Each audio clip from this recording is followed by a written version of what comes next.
একটা বাড়ি যদি আমরা কিনি, কেউ যদি কিনি, এই ক্রয়ের উপরে কিভাবে আমরা ট্যাক্স রেয়াত পেতে পারি বা রিলিফ পেতে পারি? একজন মানুষ যদি উনার প্রাইমারি হোম, প্রাইমারি রেজিডেন্ট যদি উনি সেল করে থাকে, তাইলে ওই বাড়িতে যত টাকা প্রফিট হয়, ওই প্রফিট আপ টু $500,000 গেইন, ওইটাতে আপনার ট্যাক্স দেওয়া লাগে না। যদি আপনি সিঙ্গেল হয়ে থাকেন, তার মানে আপ টু $250,000 কোনো ট্যাক্স দেওয়া লাগে না। বাড়িটা এই বছরে বেচছেন, গত 5 বছরে আপনি অ্যাটলিস্ট 2 বছর থাকছেন ওই বাসায়। একটা বাড়ি যদি আমরা কিনি, কেউ যদি কিনি, এই ক্রয়ের উপরে কিভাবে আমরা ট্যাক্স রেয়াত পেতে পারি বা রিলিফ পেতে পারি বা দিতে হবে না, এই ধরনের বিষয়গুলো, এটা কি, এই যে প্ল্যানটা, এটা কি কোনো প্রোগ্রামের আওতায় আছে কি না, বা থাকলে সেই প্রোগ্রামের আওতায় থাকলে কি কি সুবিধা পাওয়া যেতে পারে, কারা পাওয়ার যোগ্য, কিভাবে পাওয়ার যোগ্য, ইত্যাদি বিষয়গুলো যদি একটু বিস্তারিত কথা বলেন, তাহলে যারা এই ধরনের বাড়ি কিনেছেন বা কিনবেন বা কিনেছেন বা এই ডিল হতে যাচ্ছে বা আগামীতে করতে যাচ্ছে, তাদের জন্য যথেষ্ট উপকার হবে। জনাব আব্দুল চৌধুরী। এখন আমি এই টপিকটা আমি আনলাম কারণ এখন মানুষের একটু লাইফস্টাইল একটু চেঞ্জ হচ্ছে, রাইট? অনেক মানুষ অন্য জায়গায় মুভ হচ্ছেন, অনেক মানুষ দেখা গেছে যে এখন ওদের বাড়ি আছে, বাড়ির দাম অনেক বেড়ে গেছে, এবং কোনো কারণে হয়তো ওনার এই বড় বাড়ির দরকার নাই, অথবা they want to just cash in on the profit, ওকে? তো এখন একজন মানুষ যদি বাড়ি কিনে থাকেন, মোস্ট লাইকলি ওনার বাড়ির দামটা অ্যাপ্রিসিয়েশন হয়েছে, তার মানে আপনি বাড়ি যদি 600,000 কিনে থাকেন, মোস্ট লাইকলি এখন 800,000 হয়েছে, এটা রাইট? ইন এনি কেস আমি একটা এক্সাম্পল দিচ্ছি, রাইট? সো এখন বাড়িটা আপনি যখন বাড়িটা যখন একটা বেচেন, রাইট, তখন এটাতে আপনার ট্যাক্স দেওয়া লাগতে পারে, রাইট? এটাকে বলে ক্যাপিটাল গেইন ট্যাক্স। আপনি বাড়িটা যদি 1 বছরের বেশি থাকে, তার মানে এটা লং টার্ম ক্যাপিটাল গেইন, আপনার ট্যাক্স রেটটা একটু ভালো থাকে যদি ট্যাক্স দেওয়া লাগে। যদি এটা এর নিচে থাকে, তার মানে যদি আপনি বাড়ি কিনছেন এবং সাথে সাথে বেচে ফেলতেছেন, এবং ধরেন আপনি ফ্লিপিং করেন ব্যবসা, রাইট, তখন আপনার রেগুলার ট্যাক্স ওটাতে দেওয়া লাগে। সো ইন এনি কেস এখন আমি এই সাবজেক্টটা হবে ট্যাক্স প্ল্যানিং এর জন্য, ঠিক আছে? কারণ আপনার একটা বাড়ি আছে, দেখা গেছে যে আপনি যদি বাড়ি কিনছেন এটা 500,000, এখন যদি বেচেন এটাতে আপনার প্রফিট হবে লেটস সে $400,000। এখন $400,000 যদি প্রফিট হয়ে থাকে, আপনার মেডিকেট সবকিছু শেষ হয়ে যাবে, প্লাস এখানে আরো ট্যাক্স দেওয়া লাগবে। তো হোয়াট আর দ্য অপশনস? ওকে, তো নাম্বার 1 খুবই কমন একটা রুল যেটা আছে, এটাকে বলে section 121 exclusion, right? ISC section 121 exclusion.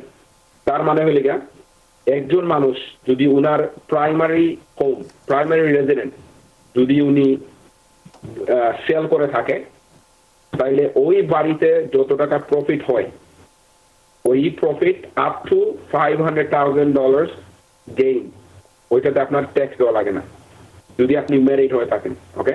যদি আপনি সিঙ্গেল হয়ে থাকেন, তার মানে আপ টু $250,000 কোনো ট্যাক্স দেওয়া লাগে না, right? So let's walk through this example. ধরেন আপনার বাড়ি কিনছেন আপনি 500,000, আপনি সেল করছেন 1 মিলিয়নে, প্রফিট কত টাকা হইল? 500,000, তাই না? আপনার marital status married, right? So now that means ওই যে $500,000 গেইন, এইটাতে আপনার ট্যাক্স দেওয়া লাগবে না if you meet the following criteria. Criteria কি? নাম্বার 1, এটা আপনার প্রাইমারি রেজিডেন্স, এবং ওই রেজিডেন্সে, ওই বাড়িতে আপনি at least 2 out of the last 5 years ওইটা আপনার প্রাইমারি রেজিডেন্স ছিল, ঠিক আছে? তার মানে বাড়িটা এই বছরে বেচছেন, গত 5 বছরে আপনি at least 2 বছর থাকছেন ওই বাসায়। নাও ওই $500,000 গেইন, সরি, এই $500,000 যে গেইন হয়েছে, ওইটা আপনার মোস্ট লাইকলি ওইটাতে কোনো ট্যাক্স দেওয়া লাগবে না। নাও কাপল অফ থিংস হিয়ার। এখন যদি দেখা যায় যে আপনি ওই বাড়িতে ছিলেন 2 বছর এবং রেন্টে দিচ্ছেন 3 বছর, রাইট? তাইলে আপনার এটা প্রোরেট করা লাগবে, ওকে? তার মানে আপনার 2 years out of the 5, 2 divided by 5, এটা কত হলো? 40%, রাইট? যেহেতু আপনার এটা রেন্টালে ছিল 3 বছরের জন্য, তাইলে আপনার শুধু 40% অফ দ্য গেইন, আপনার ওইটাতে কোনো ট্যাক্স দেওয়া লাগবে না। বাট আপনি রেন্টে দেন নাই, আপনি কোনো কারণে আপনার বাসা এখনো হাতে আছে, আপনার ভাই বোনেরা থাকতেছে, আত্মীয়রা থাকতেছে, যেটাই হোক, আপনার কোনো রেন্টাল নাই, 2 out of the 5 last 5 years you lived in it, $500,000 কোনো ট্যাক্স দেওয়া লাগবে না আপনার, ফ্রি মানি এটা। যদি সিঙ্গেল হয়ে থাকেন, তখন $250,000 গেইন, এটাতে কোনো ট্যাক্স দেওয়া লাগে না।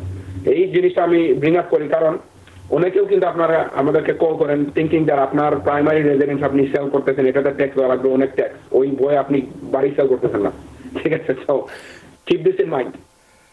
ওয়ান অফ দ্য থিং, এটা একটু কমপ্লিকেটেড সাবজেক্ট হয়ে থাকে, বাট এটা very common, right? New York সিটিতে, আমাদের নিউ ইয়র্ক স্টেটে অথবা অন্যান্য যারা সিটিতে আসেন, আপনাদের অনেক সময় এটা মাল্টি ফ্যামিলি হাউস থাকতে পারে।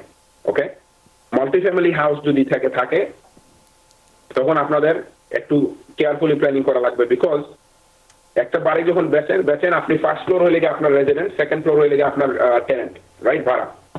তার মানে বাড়িটা অর্ধেক পার্সোনাল, অর্ধেক বিজনেস। ওকে, সেম এক্সাম্পল, আপনি ওইটা আপনার প্রাইমারি রেজিডেন্স, আপনি 500,000 গেইন হিসেবে আপনি বাড়িটা বেচছেন, কিন্তু অর্ধেক আপনার ভাড়া। So you have to be careful there, because আপনার বিজনেস প্রপার্টি আর পার্সোনাল প্রপার্টি সেপারেট করা লাগবে। 5 বছরে আপনি ছিলেন, 5 বছরের রেন্টে ছিল, right? So there you are gonna have little bit of tax আপনার ওইখানে দেওয়া লাগবে। ডিপ্রিসিয়েশন নিয়ে যদি থাকেন ওইখানে ওইটা রিক্যাপচার করা লাগবে। তো এইখানে আপনার অনেক কিছু প্ল্যানিং আছে, ঠিক আছে? প্ল্যানিং মানে আপনার হাতে $500,000 ক্যাশ আসবে। In that case most likely you are gonna have to pay some tax. Okay, but আপনি যদি ঠিক মতো ট্যাক্স প্ল্যানিং করেন, আপনার অ্যাকাউন্টেন্টের সাথে গিয়ে যদি আপনি বলেন যে আমার আগামী বছর ইনকাম সেম, কিন্তু বাড়ি বসবো আমি $500,000 গেইন, অর্ধেক বাড়ি ভাড়া, please tell me what is my tax going to be. This way আপনি ব্লাইন্ডলি নেক্সট ইয়ারে যাচ্ছেন না বাড়ি বেচার পরে, ঠিক আছে? অ্যাটলিস্ট ইউ নো $500,000 গেইনে আপনি 60,000 হোক আর $70,000 হোক, আপনার কিছু ট্যাক্স দেওয়া লাগবে, right? So this way you could plan ahead and make sure you have enough money saved, and you could plan ahead to reduce your taxes as well, right? অথবা আপনি বাড়ি বেচবেন আগামী বছর, right? Now you haven't reached the 2 years yet, so now you know আপনি আরো একটু সময় এক্সট্রা থাকবেন so that you meet the 2-year requirement, then you sell the house, right? আপনি যদি ধরেন এখন নতুন বাড়ি কিনছেন, 2 বছর থাকছেন, সেল করে ফেলছেন, all the gain, no tax up to $400,000 assuming you're married. So keep this rule in mind. Section 121 exclusion, এটা খুবই common, everybody is very eligible on this, but অনেক সময় এই রুলটা অনেকে জানেন না, but এটা কিন্তু সবার আপনারা জানা উচিত, স্পেশালি যারা রিয়েল এস্টেট মার্কেটে আছেন অথবা আপনারা যদি যারা বাসা বেচা কেনার ব্যবসাতে আছেন বা যেটাই হোক, নো দিস রুল। অনেক সময় আপনার যে কাস্টমার, যে উনি যে seller, you might be able to help him as well, and he might be reluctant to sell the home, right? But এটাতে আপনি ওনাকে কনভিন্স করতে পারবেন যে okay, if you lived in it, don't worry, you're probably not going to have tax. So এটা যদি কোনো question থাকে আমাদেরকে জিজ্ঞেস করতে পারেন। We always do tax planning.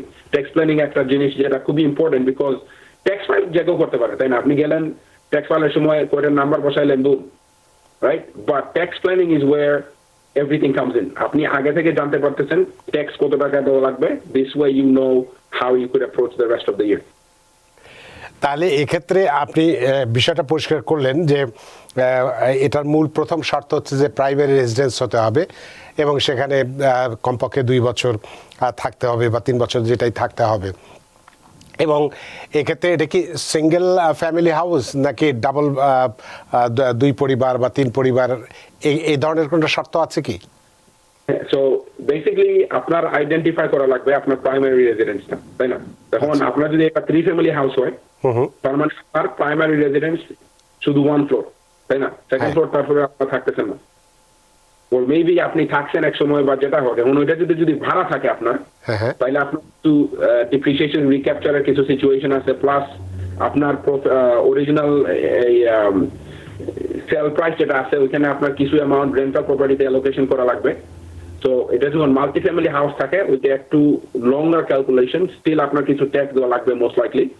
But যখন বাড়িটা আপনি পুরো বাসায় আপনি থাকতেছেন পার্সোনাল রেসিডেন্স হিসেবে, কোনো ভাড়াটি ছিল না, in that situation it's easy calculation, no tax, because it's your primary home. Because people sneeze.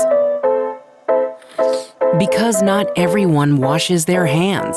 Because kids touch a lot of things. Set a date to get your COVID shot and RSV if eligible. Because if you're wondering, should I get my COVID shot? Think about other people. Learn more at nj.gov/health/vaccines. New York থেকে সম্প্রচারিত TBN 24 television বিশ্বজুড়ে বাঙালির কণ্ঠস্বর।